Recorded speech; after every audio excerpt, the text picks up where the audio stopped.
கடந்த காலத்திலே கிழக்கு மாகாணத்திலே ஆளுநருடைய அவர் அதிகாரங்களை கொடுப்பதில்லை. இந்த பிரச்சனையை அதிலும் ஒரு முஸ்லீம் ஒரு தமிழர் கொண்டு வர வேண்டும் என்கின்ற ஒரு புதிய ஒரு கண்டுபிடிப்பு. அந்த சகோதரருக்கு நான் சொல்ல வேண்டிய விடயம் என்னவென்று சொன்னால், அந்த கதிரையில இருக்கின்றவர் ஆளுநரை விட்டுவிட்டு அதிகாரத்தை அந்த பிராந்தியத்திலே மக்கள் ஆணை பெற்ற ஒரு முதலமைச்சராக வருகின்றவர் தனக்குரிய சட்ட எல்லைகளை சட்ட வரம்புகளை தான் அறிந்து கொள்கின்ற பொழுது எந்த ஆளுநரும் எவரும் அதில் பிரச்சனைப்படுத்த முடியாதுறாங்க. இதுதான் அடிப்படை பிரச்சனை. இப்பொழுது இந்த நாட்டிலே எத்தனை ஆளுந்தரப்பு அமைச்சர்கள் நீதிமன்றத்தை நாடுகிறார்கள். சட்ட பிரச்சனை வருகின்ற பொழுது ஜனாதிபதியிடத்திலும் கேட்கிறார்கள், மற்றவர்களிடம் கேட்கிறார்கள். அப்படி இல்லை என்றால் அதை வென்று கொள்வதற்காக நீதிமன்றத்திடத்திலே போய் சொல்கின்ற விடயம். எனவே இதற்காக தலைவலி என்பதற்காக தலையை மாற்றுகின்ற பரிகாரம் நாங்கள் தேட முடியாது. எல்லாவற்றுக்கும் முஸ்லீமை போடு, தமிழை போடு, அங்கு முஸ்லீமை போடு அல்லது தமிழை போடு என்கின்ற பேச்சு எதிர்காலத்திலே இந்த நாட்டிலே எடுபடக்கூடிய ஒரு சூழலாக எனக்கு தெரியவில்லை. ஏனென்று சொன்னால், அவ்வாறு கடந்த காலங்களிலும் நாங்கள் உணர்வுபூர்வமாக உணர்ச்சிகளுக்கு அடிமைப்பட்டு நாங்கள் பழக்கப்பட்டு விட்டோம்.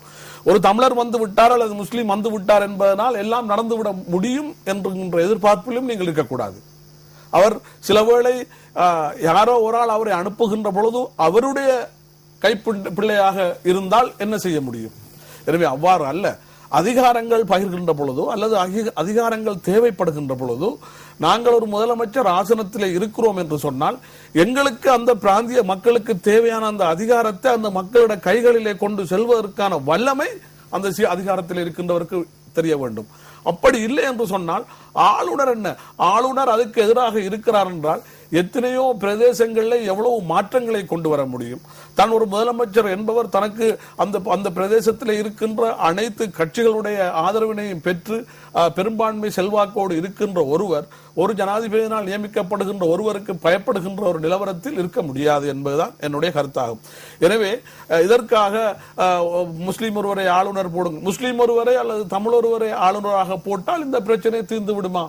நிச்சயமாக அல்ல. எனவே இதனுடைய பிரச்சனை என்னவென்று சொன்னால், அந்த பிராந்தியத்துக்கு செய்ய வேண்டிய அதிகாரங்களை நாங்கள் பெற்றுக் கொடுப்பது என்கின்ற பிரச்சனை. அது எவ்வாறு பெற்றுக் கொடுப்பது என்பதுதான் கடந்த காலத்தில் இந்த பிரச்சனைகள் வந்திருக்கின்றது. இதனால் தான் மோதல்கள் வந்திருக்கின்றது. இந்த மோதல்கள் சரியான ஜனநாயக முறைப்படி அதை வளப்பங்கீட்டுக்கு செய்வதற்கு அவர்கள் தயாராக இல்லை என்றால் அதற்கு இலங்கை அரசியலமைப்பு சட்டத்திலே கூறப்பட்டிருக்கிறது. ஒரு முதலமைச்சருடைய அதிகாரம் என்ன, ஒரு ஆளுநருடைய அதிகாரம் என்ன, 13ஆம் சட்டத்தின் கீழ் என்ன அதிகாரங்கள் அவருக்கு வழங்கப்பட்டிருக்கிறது. எனவே அவர் ஏன் இதை பிழையாக அவர் கையாளுகிறார், அதற்காக நாங்கள் ஏன் தலை சொர்ந்து கொண்டிருக்க வேண்டும் என்கின்ற அந்த வல்லமை அவர் அந்த ஆசனத்தில் இருக்கின்றவருக்கு அதை சரியாக நகர்த்த முடியும் என்று சொன்னால் இந்த பிரச்சனை வராது. இலங்கையிலே மற்ற பிரதேசங்களில் இந்த பிரச்சனை இருக்கவில்லை. அடுத்தது கல்முனையில் இருக்கின்ற ஒரு சகோதரர் கேட்டார், கல்விக்காக நான் அதிகம் செய்தவன் என்றும் எனது பிரதேசத்தில் இருக்கின்றவர்கள் அதிகம் மந்த புத்தி கூடியவர்கள் என்றும் அவர் சொன்னார். இதை நான் வன்மையாக மறுக்கிறேன். மக்களுடைய விருப்பினையும் மக்களுடைய தீர்ப்பையும் மேற்கொள்கின்ற பக்குவம் ஒரு அரசியல் தலைவருக்கு இருக்க வேண்டும்.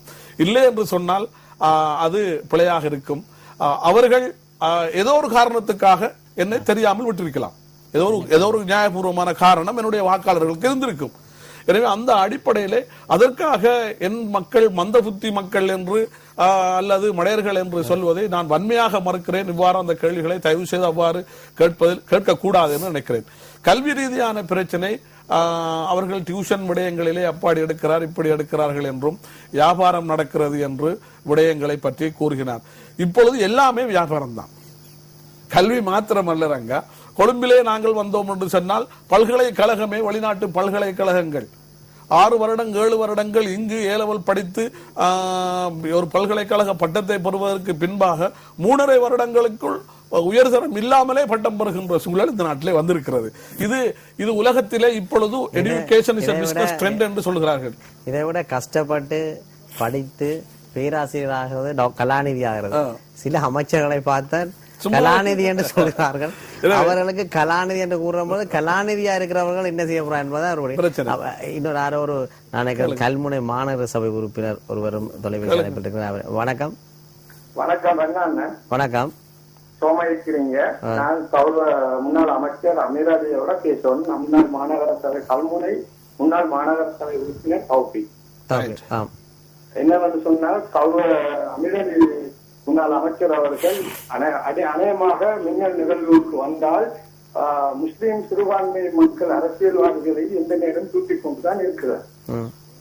ஆகையால் நீங்கள் தயவு செய்து அந்த தூத்துவதை விட்டுவிட்டு நீங்கள் முஸ்லிம் சிறுபான்மை மக்களை தமிழ் மக்களை நீங்க ஒற்றுமைப்படுத்தணும் என்று சொன்னால் நீங்கள் அரசியல்வாதிகள் ஒற்றுமைப்பட்டு முஸ்லிம்களின் சிறுபான்மையை எண்ணத்தை பெற்றுக் கொள்ள வேண்டும் என்பதை பற்றி சிந்தியுங்கள்.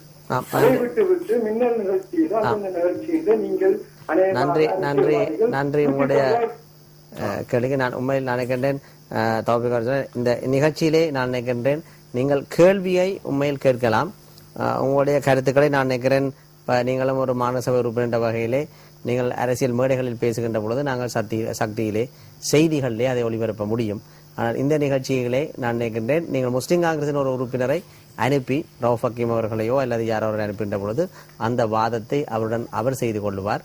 எனவே நீங்கள் கேள்வியுடன் உங்களுடைய ஆதங்கங்களையும் உங்களுடைய வினாக்களையும் வைத்துக் கொள்ளுங்கள். உங்களுடைய கருத்துக்களை கூற வேண்டும் என்று சொன்னால் நீங்கள் உங்களுடைய அரசியல் மேடையில் அல்லது உங்களோட பாராளுமன்ற உறுப்பினர்களை இதே மாதிரி ஏற்கனவே ஒருத்தர் கேட்டிருந்தார், திருகோணமலையிலிருந்து கேட்டவர், அதில் அமீரவர்கள் அதுக்கு பதிலும் அளிக்கவில்லை. உணர்ச்சி வசப்பட்டு பேசியதாக ஜனாதிபதி அவர்களின் மேடையிலே மே தினத்திலே ரவுஃப் ஹக்கீம் அவர்கள் பேசினார். நீங்கள் கூறுவது நியாயமானது. முஸ்லிம் காங்கிரஸ் சில கருத்துக்களை கூறுகின்ற பொழுது உங்களுக்கும் ஒரு அந்த ஆதரவாளர் அந்த உறுப்பினர் வகையிலே மனவேதனைப்படுவது நாங்களால் புரிந்து கொள்ள முடிகிறது. ஆனால் அந்த கருத்தை அவர் கூறியிருந்தார், அதையும் கேள்வியில் கேட்டிருந்தார். நான் கூட தொலைக்காட்சியில் பார்த்து கொண்டிருந்தேன். ஜனாதிபதிகள் அங்கிருந்து வருகின்றார், எந்தவித ஒரு அரசு அமைச்சரையும் காணவில்லை. ரவுஃப் ஹக்கீம் அவர்கள் தான் அதில் ரிசப்ஷனிஸ்ட் மாதிரி பேசிக் கொண்டிருந்தார். சில உணர்ச்சி, ஆனால் அவர் வந்து அங்க சீனியர் மினிஸ்டர் எவரையுமே காணவில்லை. அப்பொழுது நானே ஒரு திருக்கிட்டு இருந்தேன், இந்த பள்ளிவாசல் பிரச்சனை இப்படியெல்லாம் பேசின ஆள் இன்று இலங்கை சுதந்திர கட்சியின் இந்த மே தின கூட்டத்திலே அறிவிப்பாளராக அங்கு அறிவித்துக் கொண்டிருக்கின்ற பொழுது அங்கு ஜனாதிபதி அவர்கள் நேரே உள்ளிடுவதை நான் பார்த்து கொண்டிருந்தேன். தொலைக்காட்சியிலே காட்டினார்கள், லைவாக ரூபாயினி ஐடியிலே காட்டினார்கள். ரவுஃப் ஹக்கீம் அவர்கள் அப்பொழுது பாக்கெட் ரெண்டையும் தட்டிவிட்டு அவருக்கு உண்மையில் அந்த உரையை நிறுத்துறதா அல்லது ஜனாதிபதியை வரவேற்கிறதா என்று தெரியாமல் அப்படியே அந்த உரையில் வணக்கம் சொல்லாமல் அப்படியே போய் இருந்ததை நாங்கள் காணக்கூடியதாக இருந்தது. என்றால் அந்த கட்டத்திலே அந்த தமிழை பிரச்சனையும் சூடுபிடித்திருந்தது, அவரது அறிக்கைகளும் சூடுபிடித்திருந்தன. எனவே இப்பொழுது நான் என்னுடைய மூத்த பத்திரிகையாளருடைய எனக்கு அந்த நான் அவர்கிட்ட ஒரு விடயத்துக்கு போயிட்டு வந்தேன்.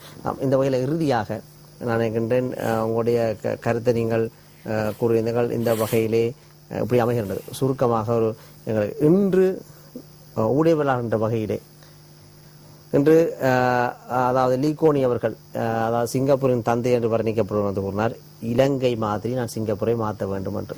இன்று இலங்கை கனவுதான் காண வேண்டிய ஒரு நிலைமையில் இருக்கிறது சிங்கப்பூராக மாற்றுவதற்கு. இதைவிட அவருக்கு லண்டன் போக வேண்டும் என்றால் அவர் இலங்கையில் வந்து பண்டார் நாயக்கா ஏர்போர்ட்டில் தான் சென்றதாக அவர் புத்தகத்திலே எழுதியிருக்கிறார். ஆனால் இன்று அவர்களின் விமான நிலையங்களை பார்க்கின்ற பொழுது எங்களுடைய விமான நிலையங்கள் அவர்களுடைய ஃபேஸ் 1, ஃபேஸ் 2, ஃபேஸ் 3 என்று சொல்லி 15 வரையும் போகிறது. எங்களிடம் அந்த நிலைமை இருக்கிறது. எனவே இதற்கு காரணம் இன முரண்பாடுகள். எனவே இவற்றையெல்லாம் இணைந்து போகக்கூடிய ஒரு தொனி உங்களுக்கு தெரிகிறதா எதிர்காலத்தில்? இல்லாட்டி எதிர்காலத்திலும் இதே மாதிரி பிரச்சனைகள் மீண்டும் வந்து இலங்கை சுதந்திரம் அடைகிற பொழுது மலேசியா சிங்கப்பூர்களுடன் பார்க்கின்ற பொழுது ஏசியாவிலே 5வது 6வதாக இருந்தது. ஆனால் இன்று உங்களுக்கு தெரியும், ஹியூமன் டெவலப்மெண்ட் இண்டெக்ஸிலே நாங்கள் 99ஆக மாறி இருக்கிறோம். 150ஆக இருந்த இந்தியா 128க்கு மாறியிருக்கிறது.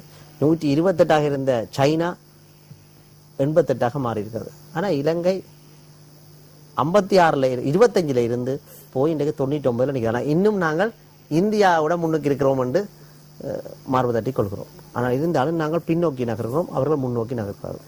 இதை நீங்கள் இந்த வகையில் பார்க்கிறீர்கள். பொருளாதார அபிவிருத்தி என்று சொல்லும் பொழுது அது அந்த நாட்டில் வாழுகின்ற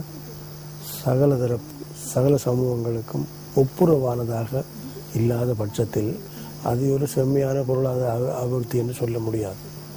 அந்த நீங்கள் சொன்ன ஹியூமன் டெவலப்மெண்ட் இண்டெக்ஸ் என்பதெல்லாம் எந்த அளவுக்கு சரியானவை என்பது பிரச்சனை என்றால் இந்தியாவை ஒரு வல்லரசு நாடாக, ஏசியன் டைகராக எல்லாம் வர்ணிக்கிறார்கள் வளர்ந்து வருகின்ற. ஆனால் இந்தியாவிலே எத்தனை விவசாயிகள் விவசாய கடன் கட்ட முடியாமல் தற்கொலை செய்திருக்கிறார்கள் என்பதை பற்றி கூட புள்ளி விவரங்கள் நாங்கள் பத்திரிகைகளில் பார்க்கிறோம். எது வளருக பொருளாதார அபிவிருத்தி என்பது யார் வளருகிறார்கள் என்பதை பார்க்க வேண்டும். அங்கே கேபிட்டலிசம் வளருது, சாதாரண மக்கள் வளருகிறார்கள். அவர்களுடைய மக்கள் மத்தியினுடைய பொருளாதார நிலைமை வறுமை கோட்டை தீர்மானிக்கிறது யார்? அந்த வகையில் பார்க்கல இப்போ இந்தியாவில் சொல்லப்படுகிற பொருளாதார அபிவிருத்தி ஒப்புரவானது இல்லை. அதில் ஆருடைய மூலதனம் வளர்ந்திருக்கிறது. இந்தியாவில் பல லட்சாதிபதிகள் கோடீஸ்வரர்கள் எண்ணிக்கைகளை பற்றியெல்லாம் அடிக்கடி வருது. அவர்கள் கூடியிருக்கிறார்கள். ஆனால் அதே அளவுக்கு மற்ற பக்கம் அதை விட பல்மடங்கு கூடியிருக்கிறது.